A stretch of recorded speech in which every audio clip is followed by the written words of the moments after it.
Bueno, vamos a hacer unos ejercicios sobre el concepto de flujo magnético que vimos esta mañana, ¿vale?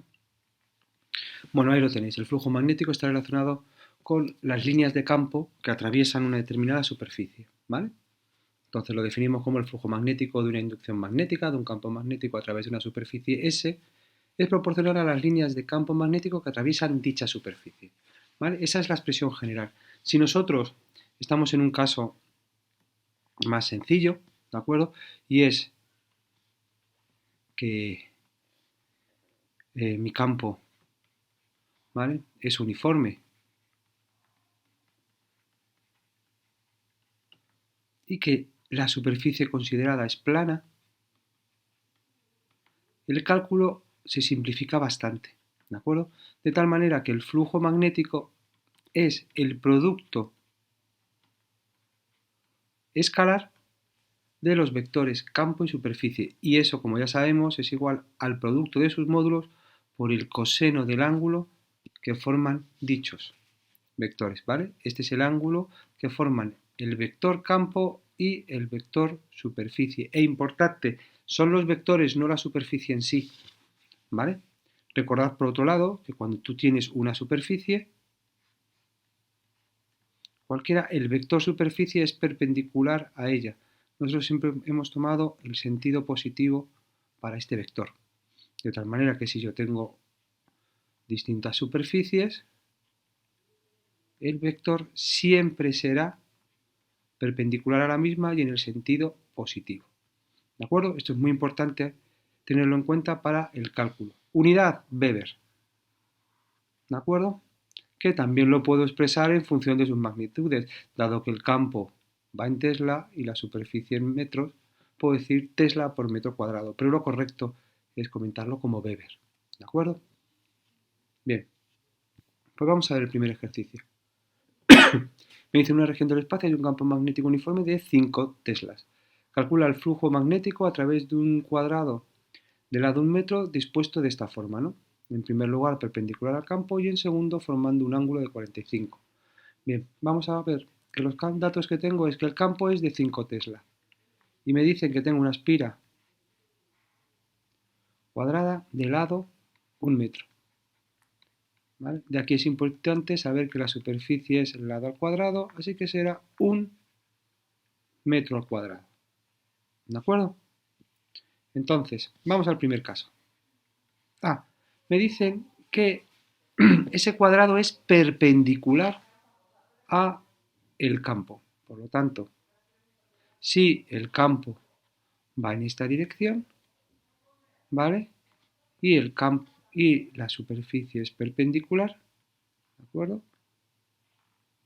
Tendrá esta disposición. Nosotros hemos dicho que el vector superficie también es perpendicular a el plano de la superficie. Por lo tanto, de aquí lo que deducimos es que el campo magnético y el vector superficie son paralelos. Al ser paralelos, el ángulo que forman es cero. ¿Vale? Por lo tanto, flujo magnético, por definición, producto escalar de los dos vectores. Es decir, B por S por el coseno del ángulo que forma. Ese flujo magnético, por lo tanto, será el campo 5 teslas, la superficie 1 metro cuadrado y el coseno de 0 grados. Esos son 5 Weber, o lo que es lo mismo, Tesla por metro cuadrado. ¿Vale? Y ahora en el apartado B, lo que me dicen es que teniendo, pues igual que antes, mi campo, ahora la superficie forma un ángulo de 45 grados. ¿Vale? Ahora mi superficie forma un ángulo de 45 grados con este campo. ¿Vale? Es decir, tenemos aquí un ángulo de 45 grados. Si tú coges el vector superficie y lo pones aquí, ¿vale?, nos damos cuenta claramente que este ángulo también es de 45, dado que el vector superficie es perpendicular a la superficie. Si él forma 45 con el campo y el campo forma 45 con la superficie, entre ellos forman el ángulo de 45, ¿vale? 90 menos 45. Así que ahora en este caso el ángulo que forma es de 45 grados. ¿Vale? Así que mi flujo magnético será campo por superficie, es decir, módulo del campo de la superficie por el coseno del ángulo que forman. Flujo magnético será 5 por 1 por el coseno de 45 grados. ¿Vale? Si operáis, eso sale, si yo no me he equivocado, 3,54 Weber. ¿Vale? Igual que en el caso anterior lo podéis expresar como Tesla por metro cuadrado. ¿De acuerdo? Vamos al siguiente. En este caso, otra espira cuadrada de 5 centímetros de lado, inicialmente en un campo magnético uniforme y perpendicular a ella. ¿Vale? Es la espira cuadrada la que es perpendicular al campo. Así que vuelvo a hacer mi dibujo. ¿Vale? Yo decido que esta es la dirección del campo. Y esa espira cuadrada, ¿vale?, es perpendicular a dicho campo. ¿Vale? Así que, ¿qué ocurre? Que su vector superficie, como es perpendicular a la superficie, va a ser paralelo al campo. Estoy en el mismo caso anterior del apartado A. ¿Vale? Entonces, flujo magnético, campo por superficie, campo por superficie por el coseno del ángulo que forman. ¿Vale? El campo me han dicho que es 1,2 Tesla. La superficie vuelve a ser igual que antes, ¿de acuerdo? Es una espira cuadrada, así que es lado al cuadrado, esto será 0,05 al cuadrado. Los centímetros hay que pasarlos a metros, ¿vale? Y el ángulo que forman es 0, ¿vale? Mi flujo magnético, por lo tanto, será 1,2 por 0,05 al cuadrado por el coseno de 0, ¿vale? Que si hacéis la operación y yo no me he equivocado, eso sale de 3 por 10 a la menos 3 Weber, ¿vale? Y ahora razona cómo cambiará el valor de este flujo si se modifica la orientación, ¿vale? Al modificar la orientación, aquí lo que me están pidiendo es qué relación hay entre el ángulo y el flujo magnético, ¿vale? Y nosotros nos damos cuenta que si el ángulo vale 0, como hemos visto, el coseno del ángulo vale 1. Y eso conseguimos que el flujo alcance su valor máximo, ¿de acuerdo? Dado que el coseno oscila entre 1 y menos 1. Pero si el ángulo que forman es de 90 grados, entonces en este caso el coseno del ángulo que forman es 0 y de ahí el flujo magnético es mínimo, ¿vale? Es mínimo dado que vale 0, ¿vale? Entonces, ¿qué es lo que ocurre?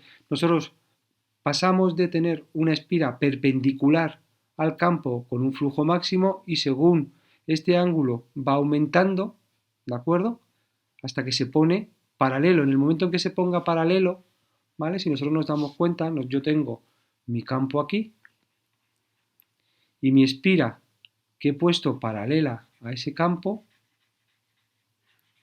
¿vale?, que está aquí. Ahí la espira está completamente paralela, pero fijaros que su vector superficie es perpendicular. Ahí, en ese caso, el flujo, las líneas que entran es nulo, ¿de acuerdo? Por lo tanto, ese flujo se hace nulo, ¿vale? Así que oscilamos desde un valor máximo hasta un valor mínimo, si, porque la hemos movido en este sentido. Si seguimos moviendo, ¿vale?, veremos que otra vez desde ese valor mínimo alcanzará un valor máximo cuando ya el vector superficie esté aquí, otra vez, ¿vale? Y de nuevo oscilará hacia un valor nulo, ¿de acuerdo? Bien, me piden qué orientación debe tener una espira y el campo magnético si el flujo magnético es nulo, ¿vale? Pues entonces, nosotros sabemos que el flujo magnético otra vez se expresa de esta manera. La condición para que ese flujo magnético sea nulo, dado que yo tengo una superficie de vida a la espira y un campo magnético no nulos, es que el coseno del ángulo sea nulo. Y para que esto se cumpla, el ángulo ha de ser de 90 grados. ¿Y esto cuándo se cumple? Cuando el vector campo y el vector superficie son paralelos, ¿vale? ¿Y esto cuándo va a ocurrir? Va a ocurrir cuando la espira y el campo, perdón, aquí sean perpendiculares, no paralelos, ¿vale? Cuando la espira y el campo sean paralelos, porque de esa manera conseguimos esta condición. Fijaros, estamos en el caso anterior. Yo tengo mi campo. La espira la pongo completamente paralela al campo. Pero ¿qué ocurre con su vector superficie? Su vector superficie es perpendicular a la superficie considerada. Así que de esa manera, campo y vector superficie son perpendiculares, pero la espira en sí y el campo son paralelos. ¿Vale? Venga, vamos al 7. Una espira circular de radio tal, campo magnético tal, ¿vale? Y me dicen que el plano de la espira es perpendicular a las líneas del campo magnético. ¿Vale? El plano de la espira. Calcula el flujo magnético a través de la espira en t igual a 0 y cuánto tiempo tarda en repetirse el mismo valor. ¿Vale? Entonces, flujo magnético por definición, ¿vale? B por S. El flujo magnético me han dicho que es 10 a la menos 2 por el seno de 100, pi t más pi medios por el vector superficie. Y en este caso el vector superficie es pi por r cuadrado, es decir, 0,2 al cuadrado. ¿Vale? Recordar que al estar hablando de una espira circular, su superficie viene dado por la expresión pi r cuadrado, ¿vale? Expresado en metros. Muy bien, yo ya tengo lo que vale A. Me falta por el coseno del ángulo. En este caso, ¿vale? Me están diciendo que es perpendicular a las líneas de campo, el plano. Así que si el campo va así y la espira va de esta manera, su vector es paralelo al campo y perpendicular a la superficie. Así que ¿cuánto vale este ángulo? Este ángulo de aquí vale 1, dado que el ángulo es 0. ¿Vale? Entonces, el flujo magnético vendrá dado por la expresión 10 a la menos 2 por el seno de 100 pi por t más pi medios, ¿vale? Ver. Ahora, la condición es para t igual a 0 segundos. Si tú introduces esa condición, 10 a la menos 2 seno de 100 pi t más, perdón, aquí donde pone c pongo su valor, 0, más pi medios. Es decir, esto me queda 10 a la menos 2 por el seno de pi medios. El seno de pi medios es 1, así que es 10 a la menos 2 Weber. Eso es lo que vale el flujo, ¿de acuerdo? Cuando empezamos. Y ahora me dice cuánto tiempo tarda en repetirse el mismo valor de flujo. ¿Vale? Entonces, me dicen qué tiempo tiene que transcurrir, ¿de acuerdo? Para obtener el mismo valor de flujo, para que el flujo adopte un valor de 10 a la menos 2 Weber. ¿De acuerdo? ¿Qué es lo que tiene que ocurrir? Es que de nuevo este seno vuelva a valer pi medios. ¿De acuerdo? ¿Y cuándo vale pi medios? Cuando esto de aquí, cuando este 100 pi t valga 2pi, es decir, haya recorrido una circunferencia completa. Por lo tanto, para que eso se cumpla, en mi caso tengo que conseguir que el 100 pi por t sea igual a 2pi, ¿vale? Para que de esa manera doy una vuelta completa y vuelva a estar en la situación de los pi medios para que me salga 1. Si despejas de aquí, 2t es 2pi partido de 100pi, eso es 2 por 10 a la menos 2 segundos. ¿Vale? Y nos vamos al último. ¿de acuerdo? De los ejercicios que hemos mandado. Me dice, si no existe flujo magnético a través de una superficie, ¿puede afirmarse que no existe campo magnético en esa región? Vale, pues vamos otra vez al concepto o a la ecuación de flujo magnético. Recordad que es el producto escalar del campo por la superficie, es decir, campo por superficie por el coseno del ángulo magnético. ¿De acuerdo? Si el flujo magnético se hace cero, ¿vale? Puede ser en este caso por tres opciones.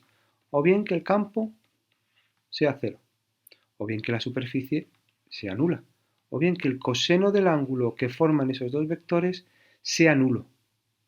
¿Vale? Vemos que esto es lo que nos está pidiendo el enunciado. Esto no tendría mucho sentido, dado que si me están hablando de una región, la tengo que delimitar, por lo tanto tendrá una superficie. ¿Vale?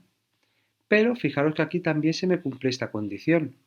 Y esto lo único que quiere decir es que el ángulo que tienen que formar es pi medios. Es decir, que el vector campo y el vector superficie sean perpendiculares. Por lo tanto, mi respuesta es que no puedo afirmar, ¿de acuerdo?, que no existe campo magnético. Puede existir un campo magnético, pero si es perpendicular al vector superficie considerado, ¿de acuerdo? De esa manera el coseno me va a salir cero.